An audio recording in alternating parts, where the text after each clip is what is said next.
देखिए बेटा क्या कह रहा है कि क्या 68 समांतर श्रेणी 7, 10, 13, डॉट डॉट का एक जो है पद है। हमें बताना है कि 68 जो है ये जो समांतर श्रेणी आपकी दी गई है, ये 7, 10, 13, ये आपका क्या है एक समांतर श्रेणी है। इसका पद है कि नहीं, इसका मतलब कोई भी पद 68 है कि नहीं, यानी 68 इसका कोई पद है या नहीं, यही हमको आपको क्या करना है, बताना है। तो देखिए पहले श्रेणी क्या है, 7, 10, 13, डॉट डॉट डॉट करके दिया है, ठीक है ना। तो पहले डिफरेंस निकालिए। डिफरेंस आपका क्या हो जाएगा, ये आपका A1 हो जाएगा, 10 आपका A2 हो जाएगा और 13 आपका A3 हो जाएगा। तो होता है A2 माइनस A1 होता है ना बेटा। तो D इज इक्वल टू आपका क्या हो जाएगा, A2 कितना है 10 माइनस 7, डिफरेंस आपका क्या आ जाएगा 3 आ जाएगा, ठीक। अब समांतर श्रेणी है या नहीं है, तो इसमें सबसे पहले हम ये देखते हैं हमारा डिफरेंस सेम है कि नहीं। अगर डिफरेंस हमारा सेम आता है तब फिर आगे बात करते हैं। तो पहले एक और डिफरेंस निकालें। ये मान लो ये आपका क्या हो गया D1 हो गया, ठीक, और ये आपका क्या हो गया D2 हो गया। D2 इक्वल क्या हो जाएगा A3 माइनस A2, ठीक। तो D2 इक्वल आपका क्या हो जाएगा A3 आपका क्या है 13 और A2 क्या है 10 है। तो डिफरेंस यानी D2 आपका हो जाएगा 3, ठीक। तो डिफरेंस तो आपका सेम है ना।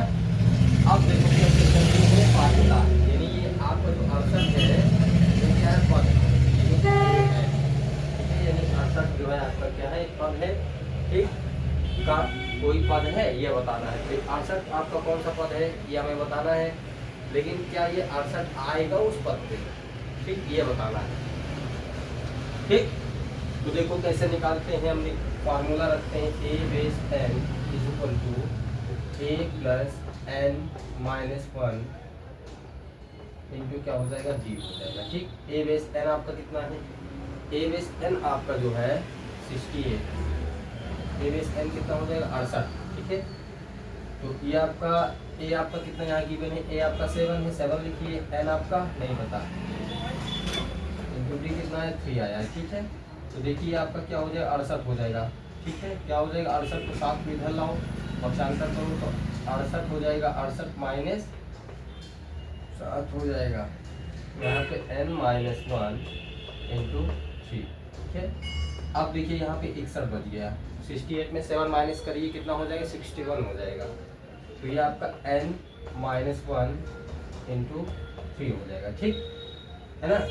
अब इसको देखिए डिफरेंस यानी D1 आपका 3 है, D2 भी आपका क्या आ गया 3 आ गया, ठीक है बेटा। अब देखिए हम इसको क्या कर देते हैं, डैश कर देते हैं, ठीक है बेटा, क्योंकि यहाँ पे डिफरेंस हमारा क्या आ रहा है, सभी सेम आ रहा है। अब यहाँ फार्मूले पर रख के चेक कर लेते हैं, ठीक है। अब देखिए हमने क्या किया 61/3 लिख दिया और इधर क्या किया, इसको 3 को पक्षांतर करेंगे अपॉन में आएगा, n माइनस 1 लिख दिया, ठीक। अब देखिए 61/3 1 माइनस में इधर आएगा प्लस में इक्वल n, ठीक। अब देखिए 61 के अपॉन में आपका क्या है 3 है, लेकिन क्या 1 के अपॉन में कुछ है, नहीं है। जब 1 के अपॉन में कुछ नहीं होता तब क्या करते हैं, क्रॉस मल्टीप्लिकेशन कर देते हैं। क्रॉस मल्टीप्लिकेशन कर देंगे तो हमारा सबका जो हर होता है वो क्या हो जाएगा बेटा, समान हो जाएगा। तो 3 का इसमें मल्टीप्लिकेशन कर दीजिए तो 61 प्लस 3 हो जाएगा, क्योंकि 3 1 3 अपॉन में भी 3 आ जाएगा, ठीक है। तो आपका हर क्या हो जाएगा, समान हो जाएगा, ठीक है।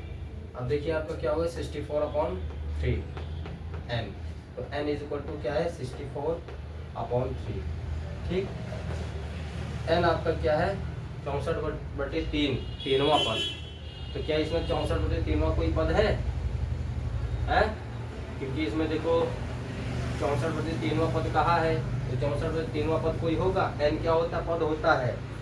तो क्या कह रहा है, क्या 68 तुम्हारा an हो गया है ना, an हो गया, मतलब कि ये जो 64/3 है, ठीक है, वह पद आपका क्या कह रहा 68 है।